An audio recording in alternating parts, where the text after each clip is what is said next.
तो कैसे हैं आप लोग? पढ़ाई वढ़ाई चल रहा होगा अच्छे से। अभी तो वैसे अब एग्ज़ाम पास आता है तो थोड़ा ज़्यादा मतलब अब धीरे धीरे जैसे ही अक्टूबर आने लगता है तो धीरे धीरे अब प्रेशर जो होता है ना बिल्ड होने लगता है और तेज़ी से बिल्ड होता है। और ख़ासकर दिसंबर के बाद प्रेशर कुकर बन जाते हैं अधिकतर स्टूडेंट्स। हम लोग भी थे तो काफ़ी ज़्यादा उस टाइम मतलब कि एक तरह से बहुत ज़्यादा प्रेशर हो जाता था, हो गया था दिसंबर के बाद। तो होता है, लेकिन खुद को बहुत ज़्यादा स्टेबल रखिए, खुद को मतलब बहुत ज़्यादा जो है ना इतना ज़्यादा डिप्रेशन नहीं कि पढ़ाई छूट जाए। पढ़ाई का डिप्रेशन, पढ़ाई का एक प्रेशर होना बहुत अच्छी बात है, उससे पढ़ाई भी होता है। लेकिन जब वो प्रेशर ज़्यादा हो जाए तो वो डिप्रेशन हो जाता है, जो कि पढ़ाई के टाइम पर बहुत ही अनावश्यक है। तो उस चीज़ से बचिए। जो हो रहा है क्लास कर रहे हैं तो आप पढ़िए, वहाँ अच्छे से मेहनत कीजिए। और चूँकि अब हम मतलब जो बना रहे हैं तो मेरा मकसद सिर्फ और सिर्फ आपके मतलब कि नॉलेज को और अच्छा करना और आपके मतलब कि जो चीज़ वहाँ नहीं समझ पा रहे हैं वहाँ और यहाँ हम कोशिश करते हैं कि आप समझ जाएं।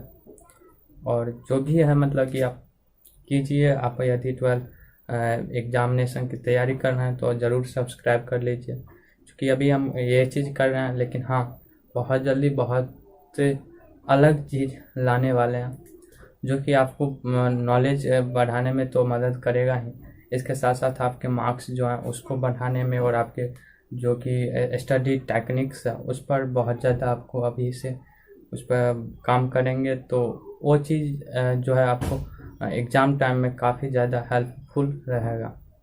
तो ज़रूर सब्सक्राइब कीजिए। और जो आपके साथी हैं जो कि अभी बोर्ड एग्जामिनेशन की तैयारी कर रहे हैं तो उन्हें भी ज़रूर भेजिए चैनल लिंक और वो भी सब्सक्राइब करें। यह आपके लिए बहुत बेनिफिशियल होगा। तो अब हम चलते हैं, आज बहुत सारा बात हो गया, अब हम चलते हैं हम अपने टॉपिक की ओर। तो पिछले वीडियो में हमने वेजिटेटिव प्रोपेगेशन यानी कि पौधों में जो अलैंगिक जनन होता है वो देख लिए थे। अब हम लैंगिक जनन के बारे में देखते हैं। वैसे तो लैंगिक जनन होता है कि काफ़ी कठिन होता है ना, तो और धीमा भी होता है। लेकिन एक खास बात होती है लैंगिक जनन में कि यह एक स्टेप बाय स्टेप यानी सीक्वेंस में होता है। तो इसलिए इसको यदि हम कुछ भाग में बांट लें, कुछ इवेंट्स में बांट लें तो उसका स्टडी करना काफ़ी आसान हो जाता है ना। तो उस चीज़ को ही फॉलो किए हैं और उसको जो है अलग अलग इवेंट्स यानी घटना में उसे बांटा गया है, उसे वर्गीकृत किया गया है। तो उसके आधार पर यदि हम अध्ययन करें तो इसे हम आसानी से समझ सकते हैं और सीख सकते हैं। तो चलिए शुरू करते हैं लैंगिक जनन की घटनाएं। तो लैंगिक जनन जो है वो पूरा प्रोसेस होता है, वो 3 भागों में बांटा गया। पहला है पोस्ट प्री फर्टिलाइजेशन, पूर्व निषेचन, जो कि निषेचन से पूर्व की घटना जो होती है वो प्री फर्टिलाइजेशन इवेंट्स कहा जाता है या फिर पूर्व निषेचन की घटना कहा जाता है। उसके बाद दूसरा इवेंट है आपका फर्टिलाइजेशन। फर्टिलाइजेशन में क्या होता है कि जब जो 2 युग्मक हैं, नर युग्मक और मादा युग्मक, वो दोनों संलयन करते हैं, फ्यूजन करते हैं और मतलब उनके संलयन के फलस्वरूप जो होता है जायगोट का विकास होता है, यानी युग्मनज का विकास होता है। और यही जो जायगोट होता है वो किसी भी जीव का जो होता है फर्स्ट सेल होता है, जो कि मतलब कि सेक्सुअली रिप्रोड्यूस होते हैं उन जीवों का। उसके बाद हम देखें तो पोस्ट फर्टिलाइजेशन होता है, निषेचन के बाद भी कुछ इवेंट्स होते हैं, कुछ घटना होती है, तो वो पोस्ट फर्टिलाइजेशन इवेंट्स कहलाता है। तो यदि हम प्री फर्टिलाइजेशन में बात करें तो सबसे पहले गैमेट बनता है। जब कोई भी जीव जनन अवस्था में प्रवेश कर जाता है तो उसमें कुछ चेंजेज होने लगते हैं और कुछ हार्मोन्स बनते हैं। उसके बाद गैमेटोजेनेसिस वो स्टार्ट होता है, युग्मक का निर्माण होने लगता है। उसके बाद युग्मक के निर्माण होने के पश्चात युग्मक का स्थानांतरण, यानी दोनों युग्मक जो है नर युग्मक तथा मादा युग्मक दोनों पास आते हैं। उसके बाद फर्टिलाइजेशन में क्या होता है कि दोनों युग्मक संलयन करके फिर जायगोट का निर्माण करते हैं। उसके बाद फिर यदि उसके बाद जो है जायगोट के निर्माण के बाद पश्चात फिर जायगोट का डेवलपमेंट होता है। जो सिंगल सेल होता है उसमें कुछ विखंडन होने लगता है और एक से अधिक सेल बनने लगते हैं। धीरे धीरे उसका विकास होता है जायगोट का और वो एम्ब्रियो बदल जाता है। तो एम्ब्रियो काफ़ी निर्माण हो गया। तो कुछ इसी तरह से इसकी घटना होती है। फिर एम्ब्रियो का भी निर्माण होते फिर वो एक शिशु नए शिशु का मतलब कि पूर्ण रूप से उसका जब विकास हो जाता है तो वह प्रसव की क्रिया द्वारा फिर से एक नए शिशु के रूप में जन्म लेता है।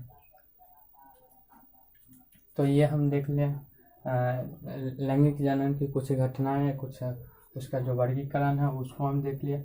अब हम इसे गैमेटोजेनेसिस फिर गैमेट ट्रांसफर इसे हम आगे और अच्छे से समझते हैं। अब हम देखते हैं कि गैमेटोजेनेसिस क्या होता है और गैमेट्स कितने प्रकार के होते हैं। तो चलिए देखते हैं। तो ये हमारा प्री फर्टिलाइजेशन का फर्स्ट इवेंट है जो है गैमेटोजेनेसिस। सबसे पहले सेक्सुअल रिप्रोडक्शन में जो जीव होता है मैच्योर होने के बाद रिप्रोडक्टिव फेज में आने के बाद वो गैमेट का निर्माण करना शुरू करता है। तो युग्मक के जो गैमेट का निर्माण की प्रक्रिया होती है वो युग्मक जनन कहलाता है। और ये जो युग्मक होता है एक खास प्रकार की कोशिका होती है। ये हमेशा हैप्लॉइड होती है, यानी हैप्लॉइड होने का मतलब कि इसमें क्रोमोसोम जोड़े में नहीं होते। जो एक जीव के जो अदर पार्ट्स में मतलब अदर बॉडी में जो भी सेल होते हैं उनमें 2n यानी कि क्रोमोसोम जोड़े में होते हैं, जबकि युग्मक में उस जीव के में जितने क्रोमोसोम की संख्या होती है उसकी आधी होती है। यही होता है हैप्लॉइड से। तो यह जो युग्मक है वह अगुणित होता है एवं यही जो युग्मक होता है यही लैंगिक जनन में भाग भी लेता है। तो अब हम देखते हैं युग्मक के प्रकार। तो किसके आधार पे? तो आकार के आधार पे। तो आकार के आधार पे युग्मक दो प्रकार के होते हैं, होमोगैमेट या आइसोगैमेट और दूसरा है हेट्रोगैमेट यानी विषम युग्मक और होमोगैमेट या आइसोगैमेट यानी सम युग्मक। तो देखते हैं होमोगैमेट के बारे में। तो इसमें जो होता है कि कोई भी जीव का जो है मेल और फीमेल गैमेट जो होता है वो दोनों ही देखने में समान लगता है। जैसे कि क्लेमाइडोमोनास का यदि युग्मक की बात करें तो वो भी समान होते हैं। इसमें पहचान करना बड़ी मुश्किल हो जाती है कि कौन सा युग्मक जो है नर है या फिर कौन सा युग्मक है जो मादा है। तो जैसे कि यहाँ पर हम देख पा रहे हैं क्लेडोफोरा। तो क्लेडोफोरा भी कुछ ऐसे ही होते हैं। ये बाइफ्लैजिलेट होते हैं। ये फ्लैजिला की मदद से गति करते हैं। इसके अंदर में आप ये सर्किल जो देख रहे होंगे वो न्यूक्लियस है और उसके बाहर जो है इसके अंदर और उस न्यूक्लियस के बाहर जो भी है साइटोप्लाज्म है। तो फिर अगली बात करें हेट्रोगैमेट यानी विषम युग्मक की।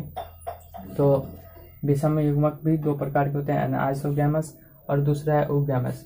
एनाइसोगैमस में होता है कि देख ये इन जीवों के जो गैमेट्स होते हैं वह देखने में आप समान होते हैं।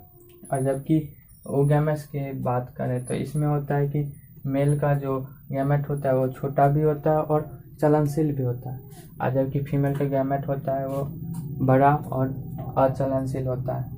तो यहाँ से भी हम देख पा रहे हैं कि फीमेल गैमेट यदि अचलनशील हो तो रिप्रोडक्शन जो फर्टिलाइजेशन होगा और जो मतलब बेबी का जो डेवलपमेंट होगा, जायगोट का विकास होगा, तो वो सारी जो भी प्रोसेस है वो फीमेल रिप्रोडक्टिव सिस्टम में ही होगा। जैसे कि हम यहाँ पर देख पा रहे हैं कि ह्यूमन्स जो होते हैं और उसके बाद फ्यूकस जो होता है उनके गैमेट कुछ इसी तरह के होते हैं कि मेल का जो गैमेट होता है वो छोटा और चलनशील होता है, जबकि फीमेल जो गैमेट होता है वो बड़ा और अचलनशील होता है। तो यहाँ पर उसके फिगर देख पा रहे हैं ह्यूमन्स गैमेट की। तो यहाँ पर हम देख पा रहे हैं ओवम, तो जो कि लगभग गोलाकार ही है।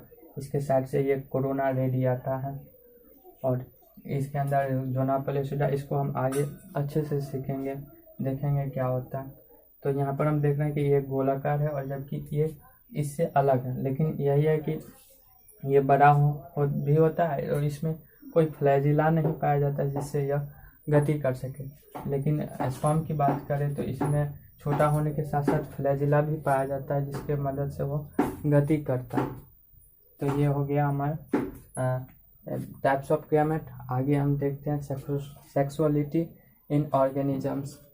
अभी हम देख रहे हैं गैमेटोजेनेसिस यानी युग्मक निर्माण।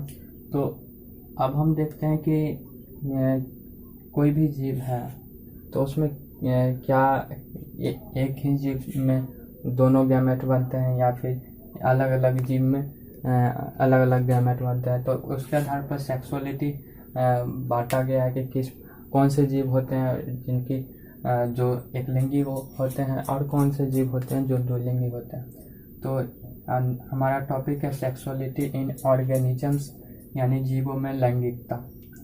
तो यदि हम यहाँ देखें तो कुछ जीव होते हैं यूनिसेक्सुअल होते हैं, डायसियस इसी को कहते हैं, और हेट्रोथैलिक इसी को कहते हैं। इसमें क्या होता है कि एक ही शरीर के द्वारा एक शरीर के द्वारा एक ही प्रकार का जो होता है युग्मक बनता है, चाहे वो मेल गैमेट हो चाहे वो फीमेल गैमेट हो। यानी कि दोनों गैमेट मेल गैमेट और फीमेल गैमेट बनाने के लिए दो अलग अलग जीव होते हैं, एक मेल होता है और दूसरा फीमेल होता है। तो और वही जो जीव होता है वो यूनिसेक्सुअल कहलाता है यानी एक लिंगी कहलाता है। जैसे इसके एग्जांपल हो गए मार्केसिया, पपीता, खजूर, कॉकरोच, घरेलू मक्खी और जितने भी मैमल्स होते हैं। जैसे ह्यूमंस की बात करें तो उनमें भी होता है कि एक मेल होते हैं एक फीमेल होते हैं और दोनों में अलग अलग मेल गैमेट और फीमेल गैमेट बनता है। तो वे सभी यूनिसेक्सुअल हो गए। जैसे